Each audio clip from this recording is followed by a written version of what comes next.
قرآن مجید کی تلاوت حرفی لفظی اور با محاورہ ترجمہ بما تشریح حافظ محمد قاسم خان کی آواز میں۔ بسم اللہ الرحمن الرحیم۔ یا ایہا الذین آمنوا لا تأکلوا الربا اضعافا مضاعفة واتقوا اللہ لعلکم تفلحون۔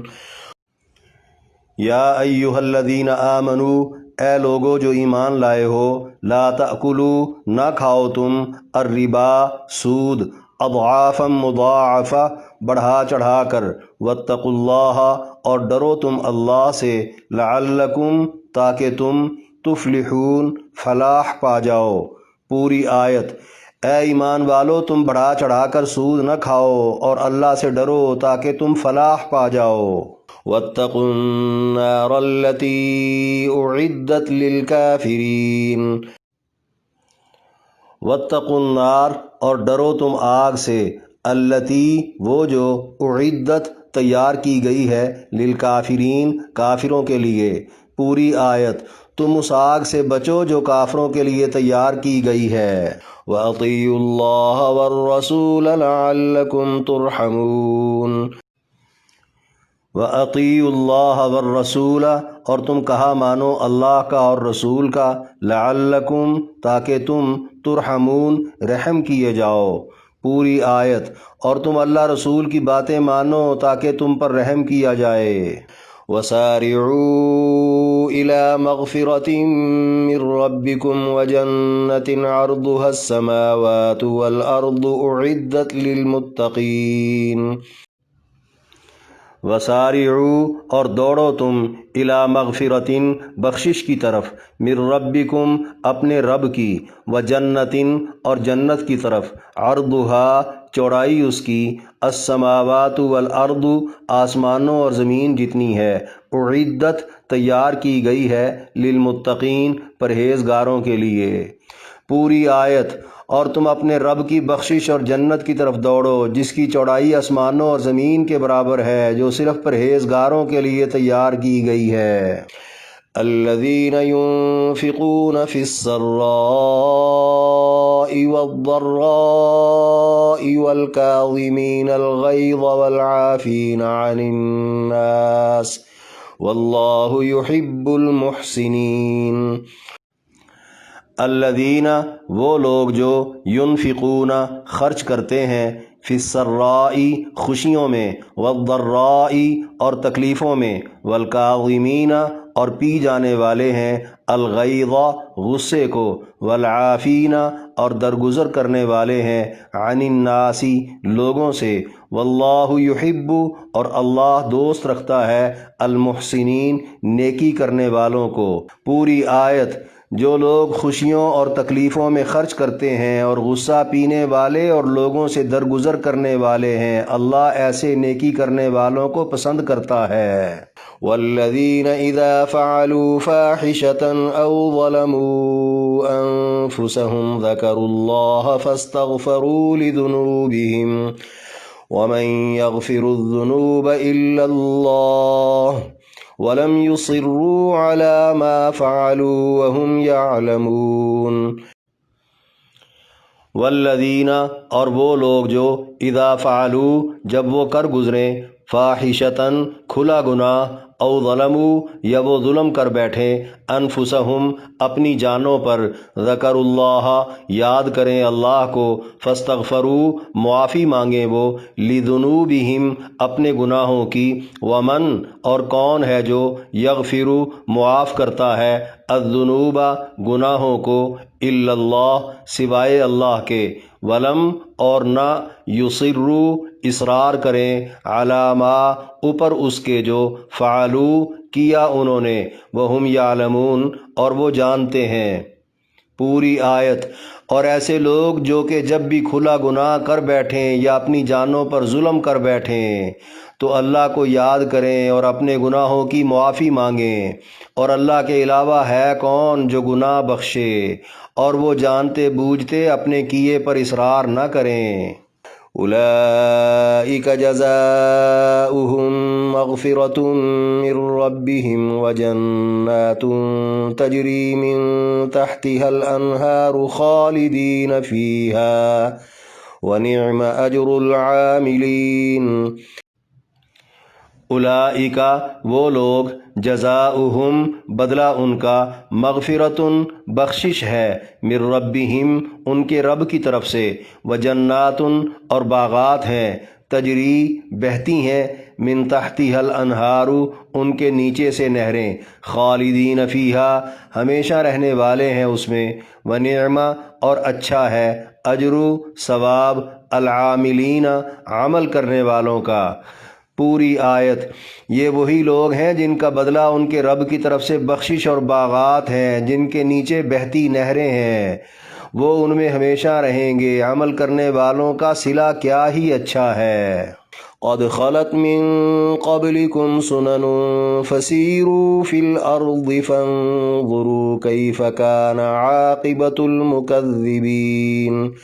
قد خلت تحقیق گزر چکے، من قبلکم تم سے پہلے، سنن کئی قصے، فسیرو تم چلو پھرو، فی الارض زمین میں، فانظروا پھر دیکھو، کیفا کیسا، کانا ہوا، عاقبت انجام، المکذبین جھٹلانے والوں کا۔ پوری آیت۔ یقیناً تم سے پہلے کئی قوموں کے قصے گزر چکے ہیں، تم زمین میں چل پھر کر دیکھ لو جھٹلانے والوں کا انجام کیسا ہوا۔ ھذا بیان للناس وہدی وموعظۃ للمتقین۔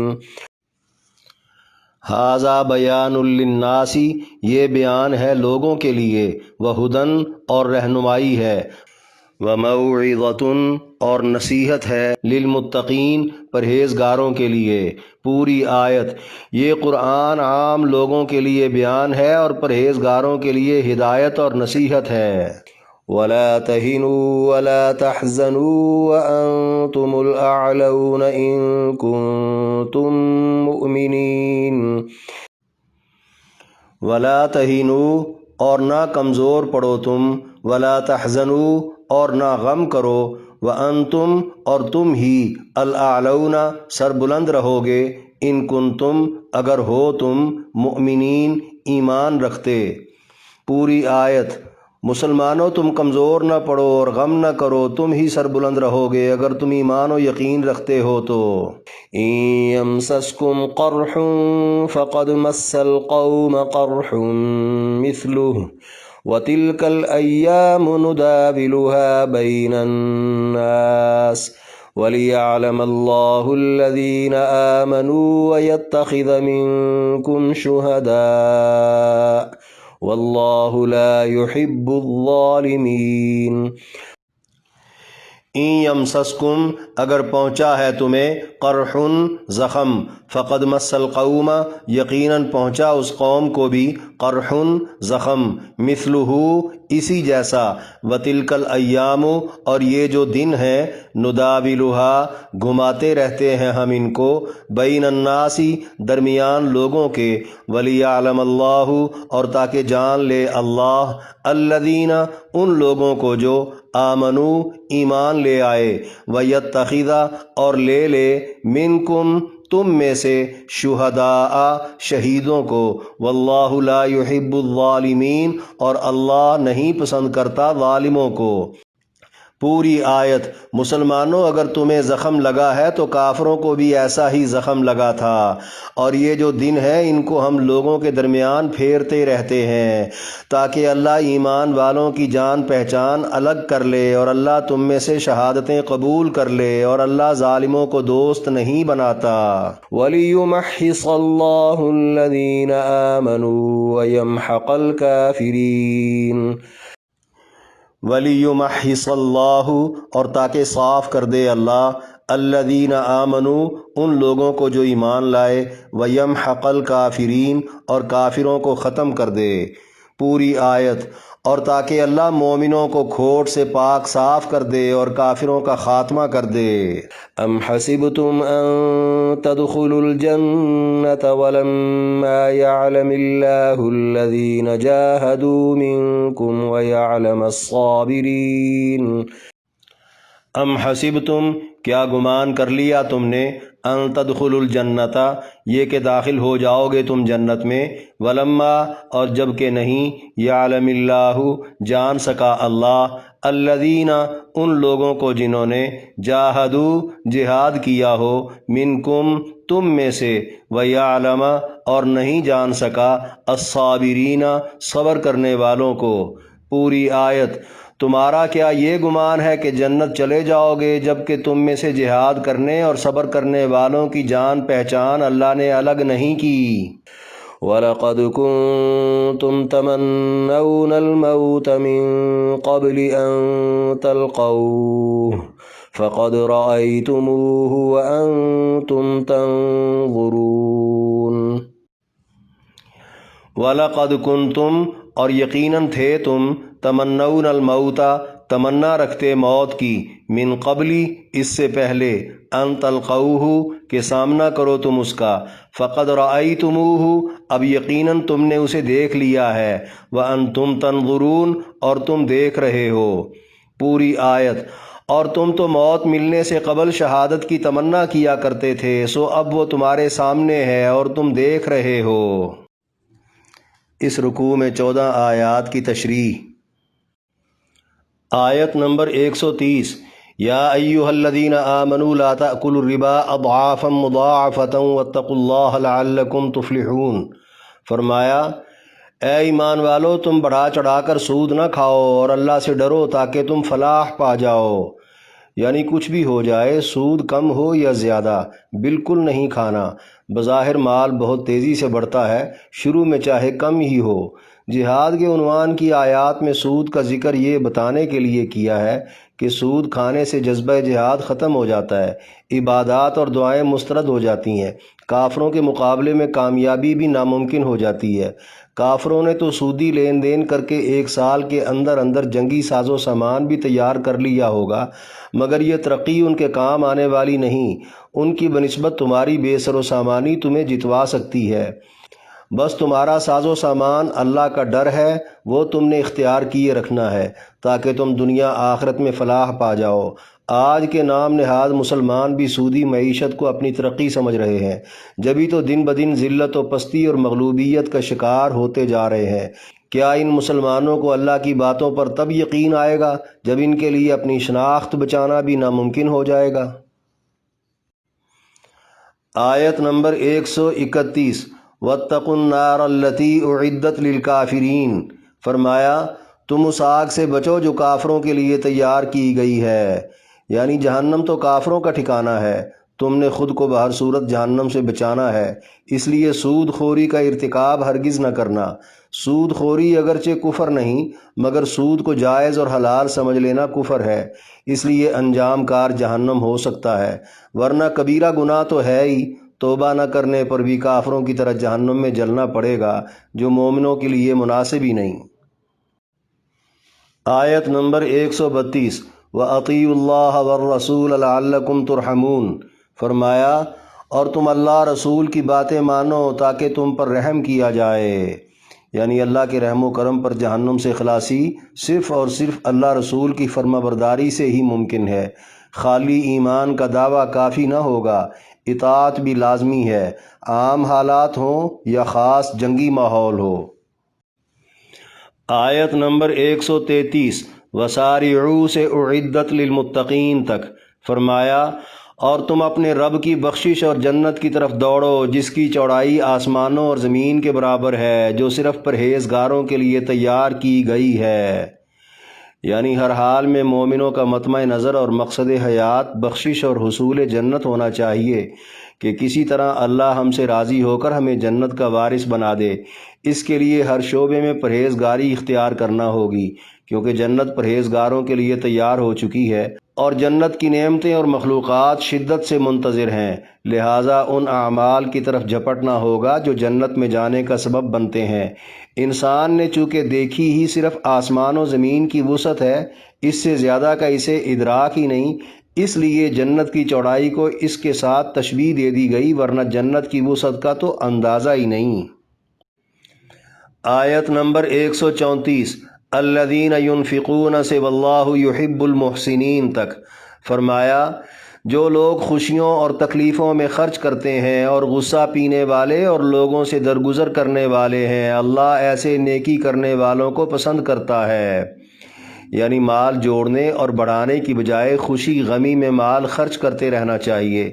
عموماً لوگ مصیبتوں میں پھنس کر صدقہ دیتے ہیں، اگر خوشی اور آسودگی میں دیں تو شاید مصیبتیں آئیں ہی نہ، اسی لیے خوشی کا ذکر مصیبت سے پہلے فرما دیا گیا۔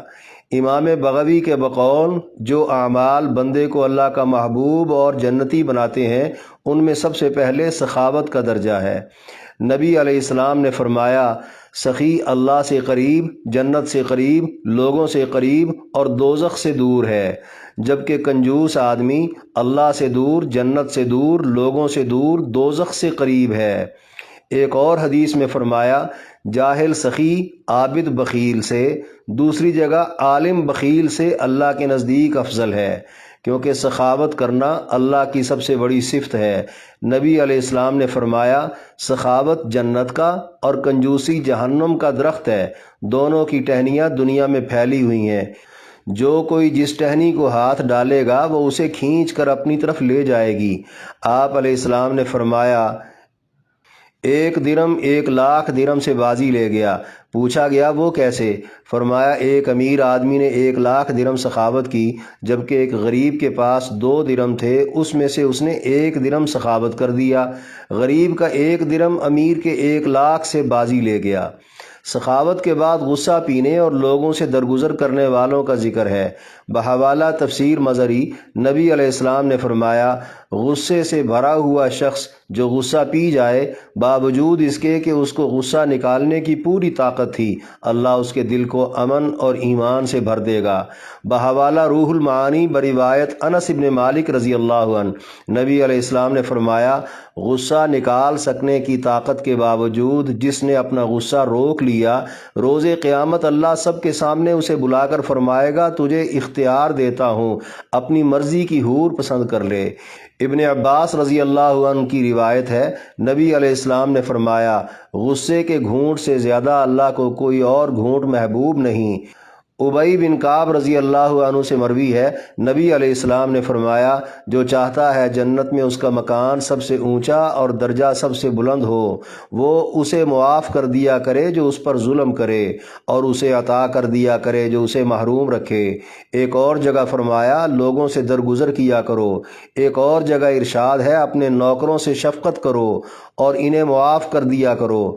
سورہ نور میں اللہ ارشاد فرماتے ہیں، چاہیے کہ تم لوگوں کو معاف کر دیا کرو اور صلح کر لیا کرو، کیا تم پسند نہیں کرو گے کہ تمہارے بھی اللہ گناہ معاف کر دے؟ اچھا برتاؤ اور اچھے اخلاق والوں کو اللہ پسند کرتا ہے۔ شاید یہ اشارہ ہے کہ جنگ میں ہار جیت کے باوجود کسی بھی کافر سے ذاتی اور شخصی نفرت نہیں کرنی چاہیے۔ آیت نمبر 135، والذین اذا فعلوا فاحشۃ سے وہم یعلمون تک فرمایا، اور ایسے لوگ جو کہ جب بھی کھلا گناہ کر بیٹھیں یا اپنی جانوں پر ظلم کر بیٹھیں اور اللہ کو یاد کریں اور اپنے گناہوں کی معافی مانگیں، تو اللہ کے علاوہ ہے کون جو گناہ بخشے، اور وہ جانتے بوجھتے اپنے کیے پر اصرار نہ کریں۔ یعنی گناہ چاہے جنگی ہو یا معاشرتی ہو، جس سے جنگی ماحول یا معاشرہ خراب ہو جائے وہ کھلا گناہ ہے، یا جو سر عام ہو جائے، یا پھر جس سے دیگر لوگ بھی متاثر ہوں، یا وہ گناہ جو اپنی ذات تک محدود ہوں، یعنی اپنے آپ سے زیادتی ہو گئی ہو۔ بحوالہ تفسیر روح المعانی، یہاں صغیرہ کبیرہ تمام جنگی گناہ مراد ہیں، جیسے جنگ احد میں ٹیلے پر معمور 50 تیر اندازوں کا حکم عدولی کر جانا، جس سے جیتی ہوئی جنگ ہار میں بدل گئی اور کئی جانیں چلی گئیں، یا جنہوں نے کم ہمتی کی باتیں کیں، یا جو کفار کے سخت حملے کے بعد بعد نبی علیہ السلام کی شہادت والی افواہ سن کر مشن چھوڑنے کا ارادہ بنا بیٹھے، ایسے تمام گناہ معاف کرنے کا اختیار اللہ کے علاوہ کسی کے پاس نہیں، صرف اللہ معاف کر سکتا ہے، بشرطے کہ گناہ گار گناہوں کی دلیلیں دینے یا تعویلیں کرنے کی بجائے گناہوں کو گناہ سمجھ کر اللہ کو یاد کر کے اپنے گناہوں کی معافی مانگ لیں۔ بحوالہ مسند احمد بروایت ابو ہریرہ رضی اللہ عنہ، نبی علیہ السلام نے فرمایا، بندہ جب گناہ کر کے اللہ سے معافی مانگتا ہے تو اللہ فرماتے ہیں میرے بندے کا ایمان کہتا ہے کہ اللہ گناہوں پر پکڑ سکتا ہے، چاہے تو معاف بھی کر سکتا ہے۔ پھر اللہ فرماتے ہیں میں نے اسے بخش دیا، اور پھر گناہ کر کے معافی مانگے گا میں پھر معاف کر دوں گا۔ ایک اور حدیث میں ارشاد فرمایا، اگر تم گناہ نہ کرو تو اللہ تمہیں ہٹا کر تمہاری جگہ ایسے لوگ لے آئے گا جو گناہ کریں اور اللہ سے معافی مانگ لیں تو اللہ انہیں معاف کر دے۔ مسند بزار میں حدیث منقول ہے، نبی علیہ السلام کے پاس ایک شخص نے آ کر کہا مجھ سے گناہ ہو گیا، آپ نے فرمایا اللہ سے استغفار کر۔ وہ بولا مجھ سے وہی گناہ کئی بار ہوا ہے، آپ نے فرمایا اللہ کے پاس ہر بار معاف کرنے کا اختیار ہے۔ مسند ابو یعلا کی روایت میں ایک دن 70 بار بھی اگر گناہ ہو جائے تب بھی معافی مانگنے پر اللہ معاف کر دے گا۔ ایک اور جگہ ارشاد ہے، شیطان نے اللہ سے کہا مجھے تیری عزت کی قسم میں بندوں کو مرتے دم تک بہکاتا رہوں گا۔ اللہ نے جواب میں فرمایا مجھے بھی میرے جلال و عزت کی قسم جب تک میرے بندے مجھ سے بخشش مانگتے رہیں گے میں معاف کرتا رہوں گا۔ آیت نمبر 136، اولئک جزاؤہم سے ونعم اجر العاملین تک۔ فرمایا یہ وہی لوگ ہیں جن کا بدلہ ان کے رب کی طرف سے بخشش اور باغات ہیں جن کے نیچے بہتی نہریں ہیں، وہ ان میں ہمیشہ رہیں گے، عمل کرنے والوں کا صلہ کیا ہی اچھا ہے۔ یعنی معافی مانگ کر نیک عمل کرنے والے گناہ گاروں کا صلہ بھی آخرت میں بہت اچھا ہے، کیونکہ یہ اہل توبہ ہیں۔ اس سے پچھلی آیت میں اہل تقوی کا ذکر تھا جو احسان کے درجے پر فائز تھے، اب اہل توبہ کا ذکر ہے۔ آیت نمبر 137، قد خلت من قبلکم سے کیف کان عاقبۃ المکذبین تک۔ فرمایا یقیناً تم سے پہلے کئی قوموں کے قصے گزر چکے ہیں، تم زمین میں چل پھر کر دیکھ لو جھٹلانے والوں کا انجام کیسا ہوا۔ یعنی دنیا میں سابقہ قوموں کے بے شمار آثار اور قصوں پر نظر ڈالو تاکہ اندازہ ہو کون لوگ کس طریقے پر زندگی گزارتے رہے اور ان کے ساتھ حسب دستور کیا ہوتا رہا۔ اس کے بعد یہ طے کرنا آسان ہو جائے گا کہ ہمارے لیے کون سا طریقہ فائدہ مند ہے۔ یہ واضح کرنا مقصود ہے کہ احد کی لڑائی میں ظاہری ہار جیت کوئی معنی نہیں رکھتی، اور نہ ہی یہ لڑائی بے مقصد ہے کہ ہار جانے کے بعد جماعت بدل لی جائے۔ سنن ان کا اصل معنی طریقے اور دستور کے ہیں۔ قوموں سے متعلق قصے مشہور ہیں جن میں سے کچھ بہت برے طریقے پر تھے، ان کے ساتھ برا ہوا، جیسے قوم عاد، قوم نوح، قوم سمود، قوم لوط، قوم فرعون، شداد، نمرود وغیرہ۔ اور کچھ بہت اچھے طریقے پر تھے، ان کے ساتھ بہت اچھا ہوا، جیسے اصحاب کہف وغیرہ، اور مختلف انبیاء اور ان پر ایمان لانے والے لوگ جنہیں آج تک دنیا سراہتی آ رہی ہے۔ آیت نمبر 138، ھذا بیان للناس وہدی وموعظۃ للمتقین۔ فرمایا یہ قرآن عام لوگوں کے لیے بیان ہے اور پرہیزگاروں کے لیے ہدایت اور نصیحت ہے۔ یعنی قرآن میں درج پچھلی قوموں کے قصے عام انسانوں کے لیے دعوت فکر ہیں اور دلوں پر دستک دیتے ہیں، اور خاص پرہیزگاروں کے لیے یہ تمام قصے رہنمائی اور نصیحت کا باعث ہیں۔ آیت نمبر 139، وَلَا تَهِنُوا وَلَا تَحْزَنُوا وَأَنْتُمُ الْأَعْلَوْنَ إِن كُنتُم مُؤْمِنِينَ۔ فرمایا مسلمانوں تم کمزور نہ پڑو اور غم نہ کرو، تم ہی سربلند رہو گے اگر تم ایمان و یقین رکھتے ہو تو۔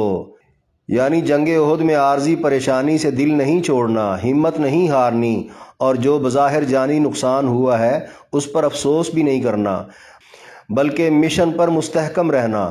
اگر ایمان و یقین مضبوط رہا تو دنیا آخرت میں ایمان والے ہی سربلند رہیں گے۔ بتایا جا رہا ہے مقصد اگر اللہ کے دین کا غلبہ ہو تو نتیجہ اہل دین کی سربلندی میں ہو کر ہی رہتا ہے۔ یوں رفتہ رفتہ اللہ کا وعدہ سچا ہوتا گیا۔ آیت نمبر 140، این یمسسکم قرحن سے واللہ لا یحب الظالمین تک۔ فرمایا مسلمانوں اگر تمہیں زخم لگا ہے تو کافروں کو بھی ایسا ہی زخم لگا تھا، یعنی جنگ احد میں جانی نقصان، مالی کمزوری، منافقوں کی بے وفائی، کافروں کی طعنہ زنی سے دل شکستہ ہونے کی ضرورت نہیں۔ اگر تمہارے 75 لوگ شہید ہوئے ہیں تو بدر میں 70 کافر بھی تو مارے گئے تھے، جبکہ وہ کافر اور تم مومن ہو۔ وہ 1 سال پہلے شکست کے باوجود لڑنے پہنچ گئے، جبکہ ان کے 70 قید بھی ہو گئے تھے، تمہارا تو ایک بھی قیدی نہیں بنا۔ بحوالہ تفسیر بغوی، انتہائی زخمی ہونے کے باوجود نبی علیہ السلام کی خواہش تھی جنگ جیت کر جانے والے کفار کا پیچھا کیا جائے۔ ساتھیوں نے خاطر خواہ ہمت نہ دکھائی تو یہ آیت کریمہ نازل ہو گئی۔ اس کے بعد سب تیار ہو گئے۔ آگے فرمایا اور یہ جو دن ہے ان کو ہم لوگوں کے درمیان پھیرتے رہتے ہیں، یعنی دو طرفہ جیت ہار باقاعدہ نظام قدرت کے تحت ہے۔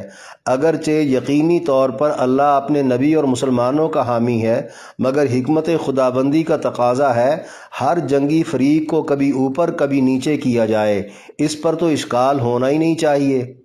آخر میں فرمایا تاکہ اللہ ایمان والوں کی جان پہچان الگ کر لے اور اللہ تم میں سے شہادتیں قبول کر لے، اور اللہ ظالموں کو دوست نہیں بناتا، یعنی مسلمانوں کی وقتی مصیبت میں مخلص اہل ایمان اور مفاد پرستوں منافقوں کے درمیان تمیز اور تفریق مقصود تھی، جو ہو گئی۔ کچھ خواہش مندوں کو اللہ نے شہادت کا مرتبہ دینا تھا، دے دیا۔ باقی کفار کا یہ کہنا کہ اللہ ہمارا حامی ہے سراسر غلط ہے، کیونکہ اللہ تو کافروں کو پسند ہی نہیں کرتا۔ یہی وجہ ہے کفار کے مقتول جہنمی ہیں اور ایمان والوں کے مقتول جنتی ہوں گے انشاءاللہ۔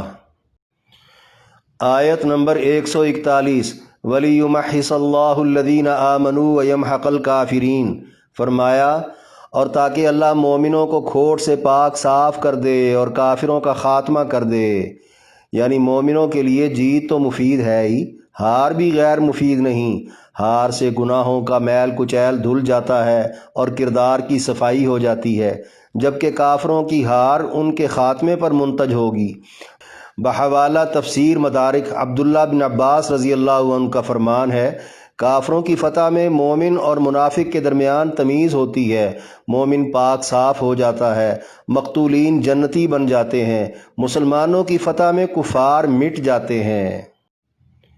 آیت نمبر 142 ام حسبتم سے وَيَعْلَمَ الصَّابِرِينَ تک۔ فرمایا تمہارا کیا یہ گمان ہے کہ جنت چلے جاؤ گے جبکہ تم میں سے جہاد کرنے اور صبر کرنے والوں کی جان پہچان اللہ نے الگ نہیں کی، یعنی یہ تو ممکن ہی نہیں کہ دین کی خاطر مصائب و مشکلات جھیلنے اور ان پر کمال صبر کرنے کے بغیر کوئی جنت میں جا پہنچے۔ آیت نمبر 143 وَلَقَدْ كُنْتُمْ تَمَنَّوْنَ الْمَوْتَ سے وَأَنْتُمْ تَنْظُرُونَ تک۔ فرمایا اور تم تو موت ملنے سے قبل شہادت کی تمنا کیا کرتے تھے، سو اب وہ تمہارے سامنے ہے اور تم دیکھ رہے ہو، یعنی جذبہ جہاد سے سرشار، شوق شہادت سے لبریز مسلمان جو بدر کی شرکت سے بوجوہ محروم رہ گئے تھے، جنگ احد میں جب تمنا پوری کرنے کا وقت آن پہنچا تو اب انہیں بکھرنے کی بجائے جم کر لڑنا چاہیے تھا۔ حدیث پاک میں ہے دشمن سے لڑائی کی آرزو نہ کرو، اللہ سے عافیت طلب کرو، لیکن جب میدان پڑ جائے تو پھر لوہے کی طرح اڑ جاؤ، جم کر لڑو، صبر و اثبات دکھاؤ اور جان لو کہ جنت چلتی تلواروں کے سائے تلے ہے۔